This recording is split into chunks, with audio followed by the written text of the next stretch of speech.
नमस्कार। Washington DC से voice of America का यह सुरक्षा पर विशेष कार्यक्रम। मैं हूं अमित श्रीवास्तव और मैं हूं आयुष्मान आप्टे। किसी भी देश को सुरक्षित रखना एक बड़ा काम होता है। अब पिछले साल मुंबई पर हुए आतंकवादी हमले के बाद से लगातार ये सवाल उठने लगा है अंशुमान कि देश में आम आदमी की सुरक्षा के इंतजाम पर्याप्त नहीं है। तो अमिश, अमेरिका की सुरक्षा व्यवस्था दिखाकर आखिर हम साबित क्या करना चाहते हैं? देखिए, अमेरिका ने भी 2001 में दुनिया के बड़े आतंकवादी हमलों में से एक को देखा है, लेकिन बड़ी बात यह है कि तब से लेकर आज तक 7.5 साल बीत चुके हैं, लेकिन अमेरिका आतंकवादी हमलों से बचा हुआ है। यानी कि आज के सुरक्षा विशेष में हम देखेंगे कि अपने देश और लोगों की सुरक्षा के लिए आखिर अमेरिका करता क्या है। यह है अमेरिका और मैक्सिको के बीच का एक बॉर्डर पॉइंट। पिछले कुछ समय से ये सूचना आ रही थी कि मैक्सिको सीमा से लगातार गैरकानूनी तरीके से लोग और ड्रग्स अमेरिका में आ रहे हैं और इसी सीमा से पैसा और हथियार मैक्सिको में भेजे जा रहे हैं। आंतरिक सुरक्षा मंत्री ने कुछ ही दिनों पहले सीमा पर मौजूद एजेंट से हाथ मिलाया, छोटे छोटे शहरों के मेयर और पुलिस अधिकारियों से मुलाकात की, मैक्सिको के राष्ट्रपति से बात की और सीमा पर सुरक्षा बढ़ा दी। देश की सीमाओं को और सुरक्षित बनाने के लिए रफ्तार से उठाए गए ये कदम एक उदाहरण है, लेकिन ऐसे उदाहरणों की यहाँ कमी नहीं है। 9/11 के बाद अमेरिका ने यह महसूस किया कि देश और देशवासियों को आतंकवादियों के हमलों से सुरक्षित रखने के लिए सुरक्षा के पर्याप्त इंतजाम नहीं है, और जो सुरक्षा के विभाग हैं भी तो उनमें तालमेल की कमी है। एहसास हुआ कि हमारा दायां हाथ हमारे बाएं हाथ से बात नहीं कर रहा था। FBI, फीमा, ये सारी एजेंसीज एक दूसरे से संपर्क बनाकर काम नहीं कर रही थी। कमियों को ढूंढा गया और फैसला हुआ कि नया विभाग बनाया जाएगा, होमलैंड सिक्योरिटी यानी आंतरिक सुरक्षा मंत्रालय। होमलैंड सिक्योरिटी विभाग ने यह किया कि सुरक्षा एजेंसियां, आतंकवाद विरोधी विभाग और आपातकालीन परिस्थितियों से जूझने वाले संगठनों को एक समान दायरे में लाया। हालांकि होमलैंड सिक्योरिटी मंत्रालय के पास कई जिम्मेदारियां हैं, लेकिन सबसे पहली है आतंकवाद से अमेरिका को बचाना। सुरक्षा विशेषज्ञ यही मानते हैं कि आतंकवाद से निपटने के लिए हमेशा चौकन्ना रहना पड़ता है।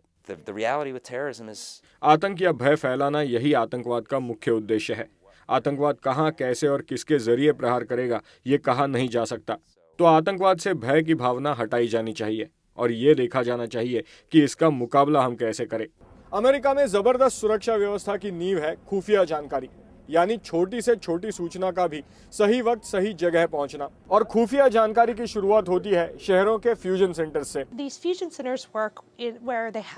ये समन्वयन केंद्र अलग अलग शहरों में होते हैं और एक दूसरे के साथ जानकारी बांटते हैं। स्थानीय पुलिस या केंद्रीय एजेंसीज इन्हें जानकारी भेजती हैं, जिसे सही एजेंसी तक पहुंचाने का काम ये सेंटर्स करते हैं और आतंकवादियों के मंसूबों को रोकने का काम भी यही करते हैं।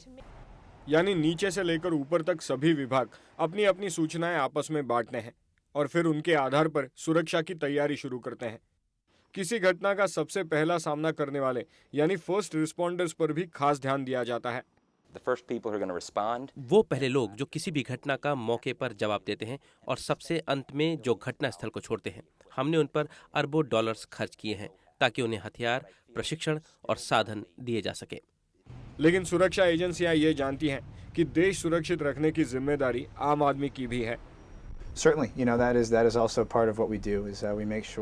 जरूर, ये भी हमारे काम का एक हिस्सा है। रेडी नाम के प्रचार के जरिए ready.gov पर लोग देख सकते हैं ताकि लोग किसी भी अनहोनी के लिए तैयार रहें।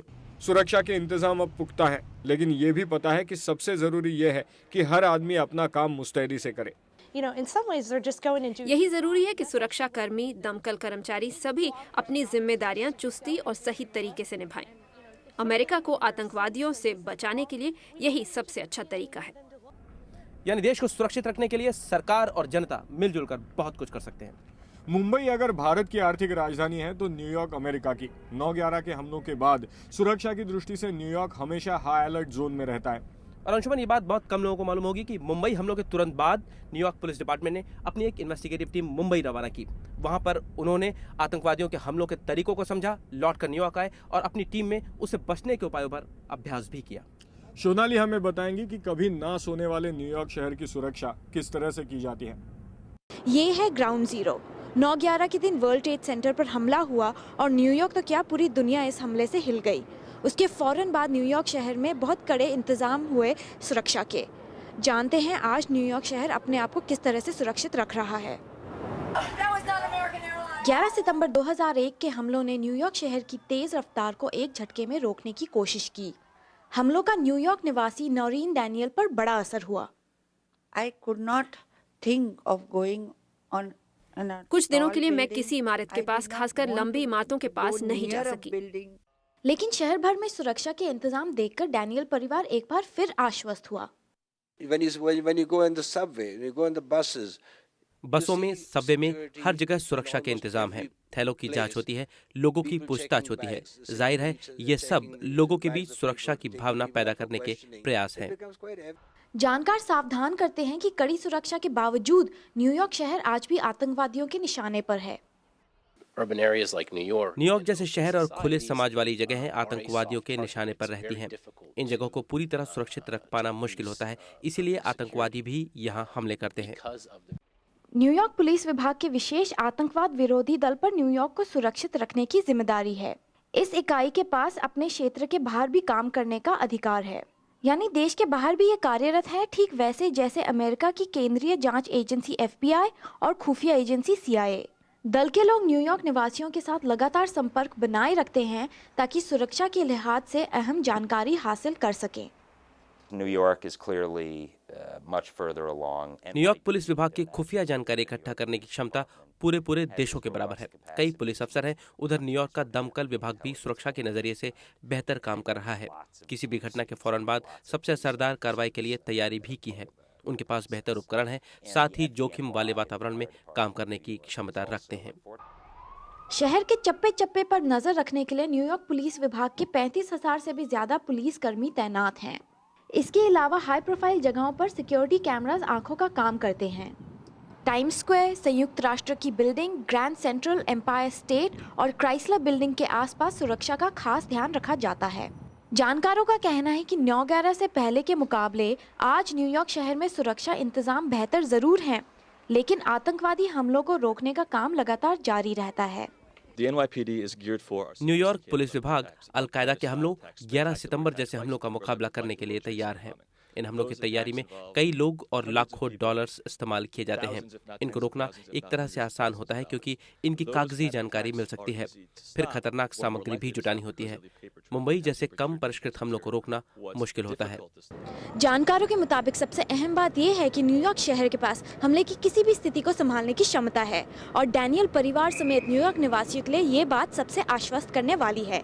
अमेरिका लाइव के सुरक्षा विशेष में हम लेंगे छोटा ब्रेक के बाद जानेंगे कि आम अमेरिकी अपने देश की सुरक्षा इंतजामों के बारे में क्या सोचते हैं।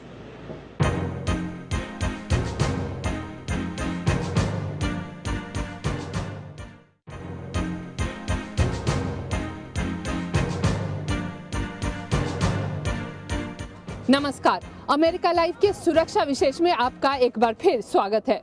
वॉशिंगटन से मैं हूं वॉइस ऑफ अमेरिका की विदुषी सिन्हा। अब तक आपने देखा कि 11 सितंबर के हमलों के बाद अमेरिका की आंतरिक सुरक्षा में किस तरह के बदलाव लाए गए।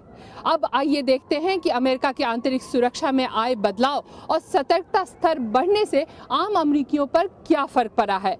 इस वक्त मैं व्हाइट हाउस के आगे खड़ी हूं और आप देख सकते हैं कि यहाँ पर कितनी भीड़ है। अमेरिकी राष्ट्रपति के घर और दफ्तर पर सुरक्षा के कड़े इंतजाम हैं, लेकिन बाहर से आपको इसका एहसास भी नहीं होगा। सैलानियों को व्हाइट हाउस के करीब आने की कोई पाबंदी नहीं है और ये भीड़ हमेशा साल भर ऐसी ही रहती है। व्हाइट हाउस ही नहीं, अमेरिकी संसद हो या फिर अमेरिका का सुप्रीम कोर्ट, हर जगह सुरक्षा के कड़े इंतजाम हैं। लेकिन कोशिश यही रहती है कि सुरक्षा का प्रत्यक्ष रूप से एहसास आम आदमी को ना हो, ताकि व्यक्तिगत आज़ादी में रोक टोक को कम किया जा सके। यानी अमेरिकी संसद या सुप्रीम कोर्ट के अंदर जाने के लिए बस मेटल डिटेक्टर्स और एक्सरे मशीन से बार बार गुजरना पड़ सकता है। हम सुप्रीम कोर्ट में थे। उन्होंने एक एक चीज की जांच की, एक बार नहीं कई बार। इस तरीके की बढ़ी चौकसी से मुझे तो लगता है कि मैं ज्यादा सुरक्षित हूँ। लोगों को भी पता है कि सुरक्षा के लिहाज से कई जगहों पर कैमरे फिट हैं। हम सबको पता है कि चारों तरफ CCTV कैमरास लगे हुए हैं, लेकिन कहीं भी दिखाई नहीं देते। उनसे रोज की मौज मस्ती में कोई भी रोक टोक नहीं महसूस होती। सुरक्षा का मशीनीकरण और अनेक कड़े इंतजामों का जो अब माहौल है, अमेरिका में ऐसा 9/11 के हमलों के पहले नहीं था। मार्क रॉबिन्सन पिछले 20 सालों से हर साल अमेरिका में जर्मनी से एक्सचेंज स्टूडेंट्स लाया करते हैं। उनका कहना है कि पहले जिस सहजता से हवाई अड्डों पर आने जाने की आज़ादी थी, उसकी अब कल्पना भी नहीं की जा सकती। अगर किसी को भी पहले के हालात के बारे में कुछ भी पता है तो मौजूदा सुरक्षा सतर्कता का बढ़ा स्तर बिल्कुल अविश्वसनीय लगेगा। नए सुरक्षा नियमों के तहत हवाई अड्डों पर नई से नई तकनीक और उपकरण लगाए गए। कई लोगों को इन नए प्रयासों से खासी आपत्ति थी, खासकर उन एक्सरे मशीन से जिससे यात्रियों का पूरा शरीर स्कैन होकर दिखे। रॉबिन्सन जैसे लोगों का कहना है कि देश में ऐसी स्थिति नहीं आनी चाहिए जिससे कि नाकाबंदी जैसी स्थिति लगे। मुझे ऐसा लगता है कि संपूर्ण सुरक्षा जैसी कोई चीज नहीं होती। हमें हमेशा ही थोड़े से डर के साथ रहना होगा, नहीं तो पूरी तरह से सुरक्षित रहने की कोशिश में नाकाबंदी की स्थिति हो जाएगी। चरमपंथियों को रोकने के लिए हवाई अड्डों पर किसी एक समुदाय की ज्यादा जांच पड़ताल के किस्सों के बाद सरकार को लोगों की नाराजगी का सामना करना पड़ा। ऐसे में मनोवैज्ञानिकों का कहना है कि गंभीर सुरक्षा व्यवस्था से कुछ लोगों में घबराहट औरों के मुकाबले ज्यादा हो सकती है। अमेरिकियों को आदत है बगैर किसी रोक टोक के रहने की, आराम से काम पर जाने की, जिम जाने की, क्लब जाने की। अगर किसी भी तरह के ऐसे सुरक्षा उपाय लागू किए जाएं जिनसे रोज की जिंदगी में रुकावट आए तो उससे उन्हें बहुत घबराहट होती है। आपने देखा कि अमेरिका में सतर्कता का असर बढ़ने से आम अमेरिकियों की जिंदगी पर क्या फर्क पड़ा है। अमेरिका अपनी जमीन पर ही नहीं दूसरे देशों में भी आतंक के खिलाफ लड़ाई लड़ रहा है। इस लड़ाई का अमेरिका को फायदा हुआ है या नहीं, बता रहे हैं दीपक दोभाल। 9/11 के बाद अमेरिका को किसी आतंकवादी हमले से बचाने के लिए जो रणनीति अपनाई गई उसका एक अहम हिस्सा था लड़ाई को आतंकवादियों के गढ़ में ले जाना। इसके पीछे तर्क ये था कि अगर आतंकवादी अपनी जान बचाने के लिए भागते रहेंगे तो अमेरिका पर हमला करना आसान नहीं होगा। इस रणनीति से अमेरिका कितना सुरक्षित हुआ है, इस बारे में जानेंगे दो जाने माने विदेश नीति के जानकारों की मदद से। ये हैं हेरिटेज फाउंडेशन के जेम्स फिलिप्स और अमेरिकन यूनिवर्सिटी के गॉर्डन एडम्स। जेम्स फिलिप्स का मानना है कि आतंकवादियों को उनकी जमीन पर उलझाए रखना एक कारगर रणनीति है। It's much harder for the top Al-Qaeda leaders to plan attacks on the US. Al Qaeda के नेताओं का अमेरिका पर हमले की योजना बनाना ज्यादा मुश्किल हो जाता है जब उन्हें अपनी जान का डर हो। उन्हें खुद को बचाने के लिए ज्यादा मेहनत करनी पड़ती है। इससे हमले की योजना बनाने के लिए समय कम मिलता है। इसमें कोई शक नहीं कि अमेरिकी सुरक्षा और खुफिया एजेंसियों ने अल-कायदा की गतिविधियों को काफी सीमित कर दिया है। उसामा बिन लादेन समेत अल-कायदा के बड़े नेताओं के सर पर हर वक्त अमरीकी फौजों द्वारा पकड़े जाने या मारे जाने का खतरा मंडरा रहा है। ऐसे में अपने संगठन को असरदार बनाए रखना अल-कायदा के लिए एक चुनौती है। लेकिन गॉर्डन एडम्स इस बात से सहमत नहीं है। मैं ये नहीं समझता कि अल-कायदा की अमेरिका पर हमले की योजना बनाने की काबिलियत इस बात से कम होती है कि आतंकवादी अफगानिस्तान और पाकिस्तान में एक कैंप से दूसरे कैंप में भाग रहे हैं। उनके लिए इससे परेशानी जरूर पैदा होती है, लेकिन इससे उनके लिए हमले की योजना बनाना असंभव नहीं होता। 9/11 के बाद से अमेरिका पर कोई आतंकवादी हमला न होने की वजह विदेशी जमीन पर आतंकवादियों के खिलाफ लड़ाई है। ये तर्क भी गॉर्डन एडम्स को सही नहीं लगता।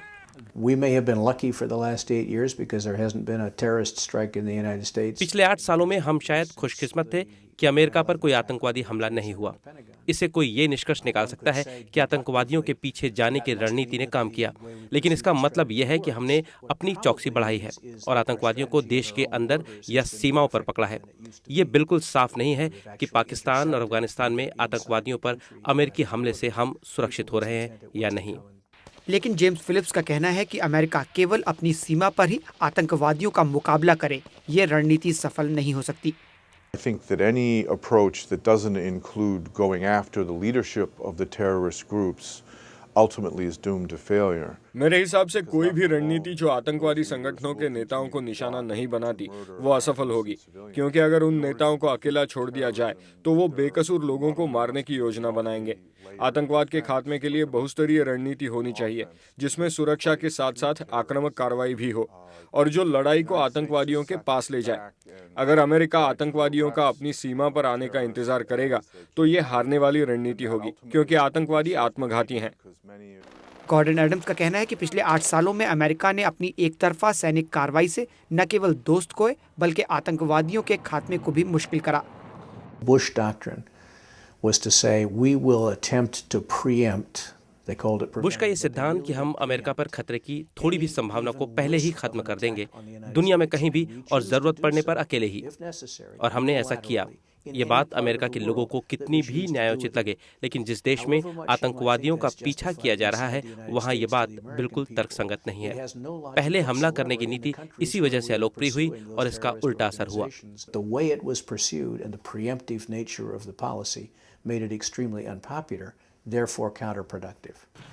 दूसरे देश में आतंकवादियों पर हमला करने के पक्षधर जेम्स फिलिप्स का भी मानना है कि आखिरकार आतंकवादियों का सफाया उसी देश के लोग कर सकते हैं और ये बात अमेरिका को ध्यान रखनी चाहिए। अमेरिकी सेनाओं की विदेश में मौजूदगी का एक पहलू यह है कि स्थानीय जनता उन्हें पसंद नहीं करती। ये बहुत स्वाभाविक है हर देश के लिए। इसीलिए ये बहुत जरूरी है कि ज्यादा से ज्यादा संघर्ष स्थानीय लोगों द्वारा करवाया जाए, क्योंकि अल-कायदा और तालिबान को रोकने में सबसे ज्यादा हित उन्हीं का है। 9/11 के आतंकवादी हमले के बाद अमेरिका ने अपने आप को सुरक्षित करने के लिए क्या कदम उठाए, ये आपने देखा अमेरिका लाइव के इस खास कार्यक्रम में।